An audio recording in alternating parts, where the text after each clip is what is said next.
මීළඟට අපි ආරාධනා කරන්න සූදානම් වෙන්නේ අද දවසේ අපේ ප්‍රධාන ආරාධිත අමුත්තානන්ට. පහුගිය දවස්වල මෙහි ඇවිල්ලා එකපාරටම මේ මහා රාත්‍රියේ රෑ 10ටත් එළි පහළිය නැත්තම් එළිය හොඳට වැටලා තියෙන දවල් කාලේ වගේ පෙනෙන එංගලන්තෙදී අපි බොහෝම අසරණ වෙලා එහා මෙහා යද්දී අපේ නිමල් නවරත්න මහත්මයා මගෙත් එක්ක ගියා මේ පාරවල් පෙන්වන්න මේ ශිරෝමා මැතිණියගේ නිවසට ගිහිල්ලා එතුමියවත් බස්සලා එතුමා මේ මොකද්ද ගාඩන් එකක් මැද්දෙන් මේ මුවෝ ඉන්නවා කියලා මාව එක්කගෙන ගියා. එයා අතරේ මම ඇහුවා මේ රටට ආපුවාම අපි අහනවනේ රට ගැන. මම ඇහුවා කොහොමද මහා කොමසාරිස්තුමා කියලා. එතුමා 1969 ඉඳලා අවුරුදු 45ක් එංගලන්තේ. ලන්ඩන් ෆිල්ම් ස්කූල් එකට තමයි ඉස්සලා ඉගෙන ගන්න ඇවිත් තියෙන්නේ. දැන් මෙතුමා මහා කොමසාරිස් කාර්යාලයත් එක්ක බොහොම සම්බන්ධ කොමසාරිස්වරු 10 දෙනෙක්, ජනාධිපතිවරු 4 දෙනෙක්, විදේශ ඇමතිවරු 8 දෙනෙක් ඉන්නද්දි වැඩ කරපු මහත්තයෙක්. මේ කැමරා ශිල්පියෙක් හැටියට මාධ්‍යවේදියෙක් හැටියට. මේ එතුමා කිව්වා අමුතු දෙයක්. මම මොකද්ද මේ මෙහි විතරක් නෙවෙයි ලංකාවේ මුළු ලෝකෙම නියෝජනය කරන්න විදේශ කටයුතු මෙහෙවන්න තරම් සුදුසු මහත්මයෙක් තමයි වර්තමානයේ මහා කොමසාරිස්තුමා කියලා. මේ අමූලික ඇත්ත. ඒ වගේම හොඳ කතිකත්වයක් තිබෙන කඩවසම් සුහදශීලී මහා කොමසාරිස්තුමෙක්. ඒ නිසා අද දවසේ එතුමා මේ කෙටි දැනුම් දීමකදී අපි සේපාල රත්නායක මහත්මයා, ඒ වගේම අපේ හේරත් මහත්මයා, උදාරල ඇතුළු කණ්ඩායම එවලා කිව්වා වගේම මහානායක හිමිපාණන් වහන්සේලාට රාජ්‍ය ගෞරව සහිතව මෙහි වැඩම කරවාගෙන එංගලන්තයට නිසි ගෞරව ලබා දීලා එය වැඩම කරවගෙන එන්නට ඒ ස්වාමින් වහන්සේලාව ඒ අවශ්‍ය ප්‍රතිපාදන සකසලා අද උදෑසන අපි හිතුවේ නෑ නායක ස්වාමීන් වහන්සේ 10 මාරට කිව්වහම අපි හවස 3ටයි මේ වැඩසටහන යොදාගෙන තිබුණේ.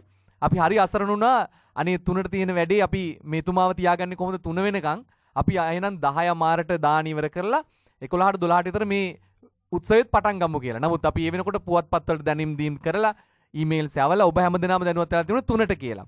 ඊට පස්සේ ලොකු අපහාසකාරපත් වුණා. නමුත් අපි සතුටු වෙනවා උදෑසන ඉඳලම ඒ අදාළ වෙලාවෙ ඉඳලම එතුමා පැමිණිලා මේ ස්ථානේ රැඳිලා මේ මොහොත වෙනකම්ම අපි මේ කයිවාරු ටිකත් අහගෙන හිටියා. ඒ නිසා අපි ආදරෙන් ආරාධනා කරනවා වෛද්‍ය ක්‍රිස් නෝනිස් මැතිතුමන්ට රටේ අනාගත බලාපොරොත්තුවක් හැටියට මේ රාජතාන්ත්‍රිකයින්ට බොහෝම බැනවදින කාලයක් මේක.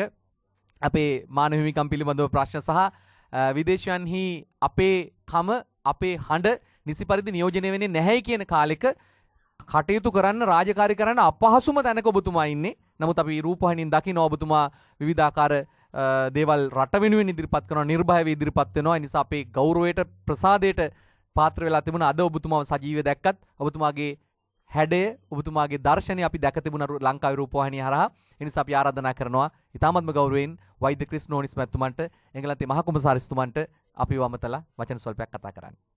Most Venerable Agama-Pandita Udugama Sri Buddharakata Mahanayaka Thero of the Askariya chapter, Most Venerable Agama-Pandita Napana Pemasiri Mahanayaka Thero of the Ramanya Nikaya, Venerable Dharnagama Kusladhamma Thero of the Sri Sambodhi Viharya,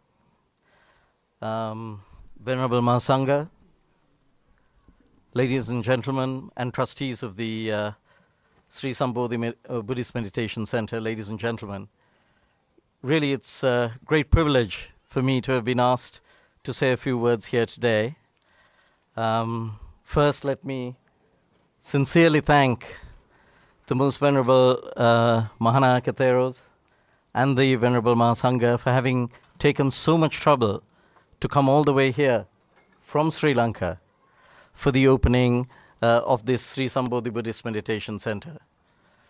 And we really express our most sincere gratitude for that, because I think this meditation center will actually serve the needs of the Sri Lankan diaspora here and fulfill a great need within the Sri Lankan community, for which we express our gratitude. I would also like to, of course, thank Dr. Sunil Karyakarona. I know he has been working with the other trustees behind the scenes, but also I've had the great privilege of attending several of your events, particularly with the Kalyana Mitra, and getting to know the concept of spiritual friendship of the Kalyana Mitra. And I also thank you for affording me the privilege of unveiling this beautiful statue just a couple of weeks ago, and for all the work, in fact, that you are doing in this regard. I think that We've had now almost 5 years post-conflict. We had 28 years of conflict with the terrorists, suffering under the autocracy and hegemony of terrorism. And we achieved peace in our country in 2009 under the leadership of His Excellency President Mahinda Rajapaksa. And finally, all the people of Sri Lanka are free. And we're embarked on a very firm reconciliation, rehabilitation, reconstruction program in the country. And it's incumbent upon all of us, both in Sri Lanka and in the UK and in other countries, to get together and unite and build a truly pluralistic and inclusive society so that everyone, from whatever background we are, can truly reap the dividends of peace. And it's not only up to the people in Sri Lanka. I always say that even though all of you here, we're all 6,000 miles away from home, but you too can make a profound difference to the opinions expressed by people, to help people separate fact from fiction, and to encourage people to see the beauty of Sri Lankans and of contemporary Sri Lanka. And I think it's in this context that this meditation center will actually play a great part in bringing people together and serving the needs of the community. In addition to that, of course, it will enable us to actually propagate this for generations to come, because the future of Sri Lanka and the future of our country is not us, but it is our children and our children's children. And it will give us the opportunity, the meditation center such as this will also give us the opportunity to actually educate our children, to educate them in the Four Noble Truths, to educate them in the concepts behind the Noble Eightfold Path that leads to peace and leads to freedom, based on the principles of wisdom, based on the principles of ethical conduct, and based on the principles of mental discipline. And I think it's a great opportunity to educate them on the path that helps us to transcend suffering and to achieve liberation. So I think it is in this context that the meditation center and the opening of it will actually make quite a profound difference to the Sri Lankan community here. Also, of course, it is to also serve those within the Western world and also in Britain itself. You know, I think Buddhism has actually there's been an interest and flowering of interest in Buddhism. As Dr. Sunil Karyakaravana said, and he mentioned some statistics there, and I think that's entirely relevant.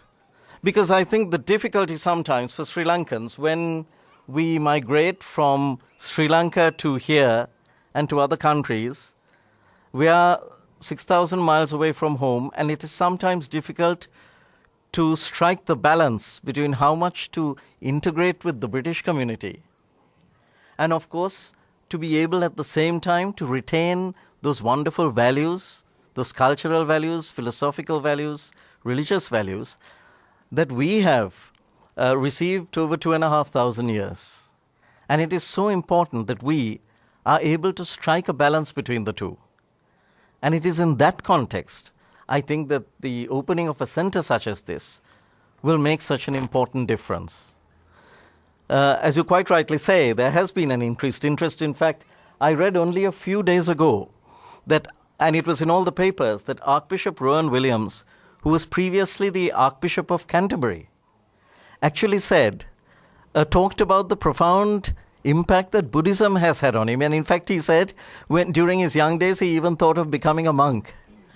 And he also spoke about how every morning he carries out meditation more and more in the Buddhist tradition. And this was widely reported in all the British press just a few days ago. So it is very interesting, actually, of the opportunities.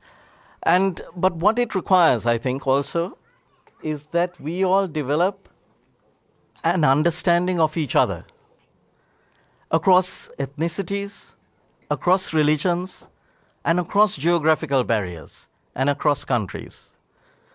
It was Gautama Buddha who said that true love is born from understanding. And I think that's even though very simple, it's a very profound thing to say. True love is born from understanding.